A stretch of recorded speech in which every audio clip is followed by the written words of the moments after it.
नमस्कार, Kumar astro science में आपका स्वागत है मेरे एक नए वीडियो के साथ। आज की इस वीडियो में हम बात करेंगे आध्यात्म और ज्योतिष के विषय में। हमारे एक व्यूवर ने हमें कमेंट करके क्वेश्चन किया कि आप एक अच्छी और स्वस्थ संतान के जन्म के विषय में बताएं कि किस प्रकार से एक अच्छी और स्वस्थ संतान प्राप्त की जा सकती है।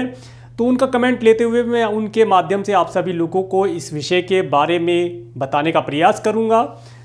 तो यहाँ पर सबसे पहले मैं आध्यात्म के विषय में आपको बताना चाहूँगा कि एक अच्छी और स्वस्थ संतान की प्राप्ति के लिए जैसे ही स्त्री गर्भवती हो जाती है, जब उसे गर्भ धारण हो जाता है, उस समय के बाद स्त्री को जो भी चीज़ें करती हैं वो बहुत सोच समझ करके करनी चाहिए।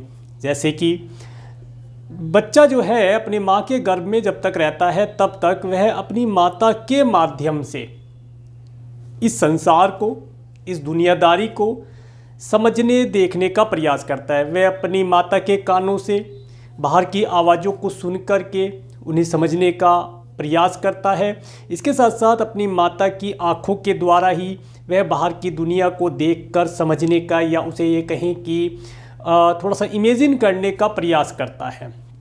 उस समय पर अगर कोई स्त्री अच्छी धार्मिक पुस्तकें पढ़ती है, अच्छी धार्मिक वीडियोस देखती है, अच्छे अच्छे पात्रों को वह देखती है, पढ़ती है, अच्छी एक्टिविटी करती है, तो पूजा पाठ, धार्मिक पुस्तकें पढ़ना, धर्म कर्म, दान पुण्य, अनुष्ठान इत्यादि करना, इन सब चीज़ों को अगर करती है तो एक उत्तम संतान की प्राप्ति होती है और उत्तम और स्वस्थ संतान की प्राप्ति होती है। इसमें यहाँ पर मैं एक कथा आपको बताना चाहूँगा। जो महाभारत में अभिमन्यु थे, अर्जुन के पुत्र अभिमन्यु थे, आप सभी को पता होगा क्योंकि सभी ने महाभारत देखी है और कुछ ने पढ़ी भी है। तो आप सभी जानते हैं जो अभिमन्यु थे, उन्होंने अपनी माता के गर्भ में ही अपने पिता अर्जुन के द्वारा जो चक्रव्यूह की भेदने की जो रचना थी उसके विषय में काफ़ी मात्रा में सुन लिया था, उन्हें उसका ज्ञान था।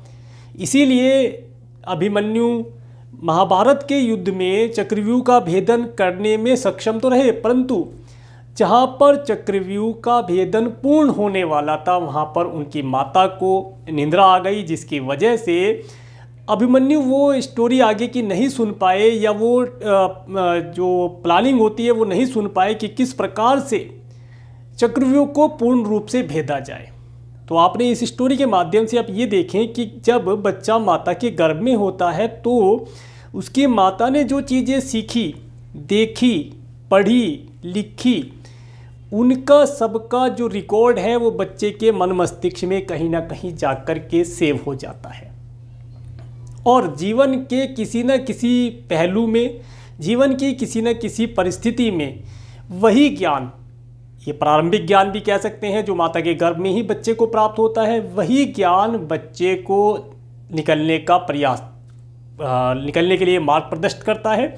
इसके साथ साथ अगर मान लीजिए कोई गर्भवती स्त्री जिसने अभी गर्भ धारण किया है, वह अच्छी चीज़ों को ना देख करके कुछ निगेटिव चीज़ों को देखती है, तो इसका सीधा सीधा प्रभाव बच्चे के मन मस्तिष्क पर पड़ता है और बच्चे के मन मस्तिष्क में एक ब्लूप्रिंट टाइप बन जाता है कि किसी कार्य व्यवसाय को करने के क्या तरीके हो सकते हैं। इसीलिए शास्त्रों में बताया गया है जो गर्भवती स्त्री होती है उसे धर्म कर्म से रिलेटेड कार्य करने चाहिए, धार्मिक पुस्तकें पढ़नी चाहिए, दान पुण्य करना चाहिए, भगवान के पवित्र नामों का कीर्तन करना चाहिए, और प्रातः उठते ही सबसे पहले उसे अपने आराध्य देव के दर्शन करने चाहिए, ताकि जिस प्रकार से उसके आराध्य हैं, जिनमें उनकी भक्ति है, उनकी भक्ति रूप से ही, उनके रूप से उन्हें एक प्रभु जैसा, या जिन उनके आराध्य हैं, आराध्य रूप में उनकी संतान प्राप्त हो सके। तो ये तो आध्यात्म का पहलू था। अब आते हैं एस्ट्रोलॉजिकली। एस्ट्रोलॉजी क्या बताती है इस विषय में? एस्ट्रोलॉजी के अकॉर्डिंग अगर आप एक स्वस्थ और सुंदर और भाग्यवान संतान चाहते हैं तो इसके लिए दो चीज़ें विशेष मैं बताना चाहूँगा यहाँ पर। जब भी कभी ग्रहण पड़ता है, सूर्य ग्रहण हो या चंद्र ग्रहण हो, उस समय पर जो स्त्री है उसे कोई भी वस्तु, जिस समय ग्रहण चल रहा है उस समय पर कोई भी ऐसी वस्तु, सब्जी, फल या इत्यादि कोई भी चीज़ें उसे काटनी नहीं चाहिए।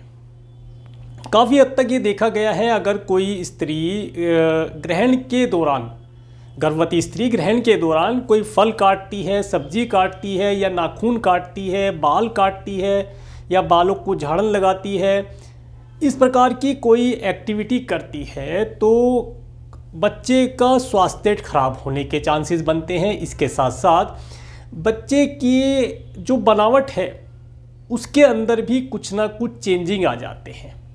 कारण क्या है, इसे आध्यात्म से जोड़ते हैं। कारण ये है, जिस समय पर कोई गर्भवती स्त्री कोई फल सब्जी इत्यादि काट रही थी, नाखून काट रही थी, कोई कपड़ा काट रही थी, तो उस समय उसका मन, मस्तिष्क और तन उस चीज़ को काटने में व्यस्त था। उसका पूरा ध्यान एक तरफ केंद्रित था कि इसे काट दिया जाए, किसी भी तरीके से कटे। तो चाकू के माध्यम से फल काटेगी, फल काट रही है तो वो जो उसका जो असर है वह असर ग्रहण के दौरान ग्रहों की वजह से उस बच्चे की बनावट के ऊपर पड़ता है। तो विशेष तौर पर उस समय पर कोई भी ऐसा कार्य गर्भवती स्त्री को नहीं करना चाहिए जो इनमें से मैंने बताया। उस समय पर सिर्फ गर्भवती स्त्री को बैठ करके अपने इष्ट देव का सुमिरन करना चाहिए, स्मरण करना चाहिए, धार्मिक पुस्तक इत्यादि पढ़ सकती हैं। इसके साथ साथ धार्मिक वीडियोज़ इत्यादि देख सकती हैं, जिन्हें देखने से अच्छी संतान की प्राप्ति हो और संतान जीवन में तरक्की प्राप्त करे। इसके साथ साथ एक चीज़ और मैं यहाँ पर बताना चाहूँगा, अच्छी संतान की प्राप्ति के लिए समय समय पर गर्भवती स्त्री को अपने बर्थ चार्ट के अनुसार कुछ ना कुछ दान पुण्य, धार्मिक कार्य, धार्मिक अनुष्ठान करने चाहिए। अब आप कहेंगे एस्ट्रोलॉजी के अकॉर्डिंग ही क्यों करें, कुछ भी कर सकते हैं। हाँ, कर तो कुछ भी सकते हैं, परंतु अगर आप कुछ ऐसे कार्य जो आपके प्लेनेट बताते हैं उन्हें किया जाए, उन देवी देवताओं की प्रार्थना पूजा आराधना की जाए, उनके लिए कुछ दान पुण्य किया जाए, उनके दर्शन किए जाए, तो उनकी जो कृपा प्राप्त होती है उसके माध्यम से उत्तम और स्वस्थ भाग्यवर्धक संतान प्राप्त की जा सकती है। इसके साथ साथ जब संतान का जन्म होता है तो वह तो एक, अब आपने देखा कि संतान का जब जन्म होगा तो वह अपने माता के द्वारा ही 9 महीने में काफ़ी सारा डेटा कलेक्ट कर चुका है और उसी डेटा को वह अपने भविष्य में कहीं ना कहीं यूज़ करेगा। तो कुल मिलाकर के कहने का तात्पर्य यह है कि अच्छी और स्वस्थ संतान की प्राप्ति के लिए गर्भवती स्त्रियों को जो मैंने चीज़ें बताई उन्हें फॉलो करके वे लाभ प्राप्त कर सकती हैं। ये सब चीज़ें शास्त्रों के अंदर लिखी हुई हैं और शास्त्रों के माध्यम से, आध्यात्म के माध्यम से ही इन चीज़ों का अनुभव और लाभ प्राप्त किया जा सकता है। जो इन्हें नकारते हैं वे नकार सकते हैं, क्योंकि सभी तरह के व्यक्ति हैं, सभी तरह का समाज है, कुछ मानते हैं कुछ नहीं मानते हैं, परंतु जो मानते हैं वे इस चीज़ को जानते हैं कि हाँ, जो शास्त्रों में लिखा गया है, जो आध्यात्म ज्योतिष बताता है वह सत्य उतरता है। तो आज के लिए इतना ही। अगर आपके पास कोई क्वेश्चन है आध्यात्म और ज्योतिष से रिलेटेड तो आप वह क्वेश्चन मुझे अवश्य शेयर करें। मैं यथासंभव आपके क्वेश्चन का आंसर वीडियो के माध्यम से देने का प्रयास करूंगा। और तब तक के लिए मुझे विदा करें। तब तक के लिए नमस्कार।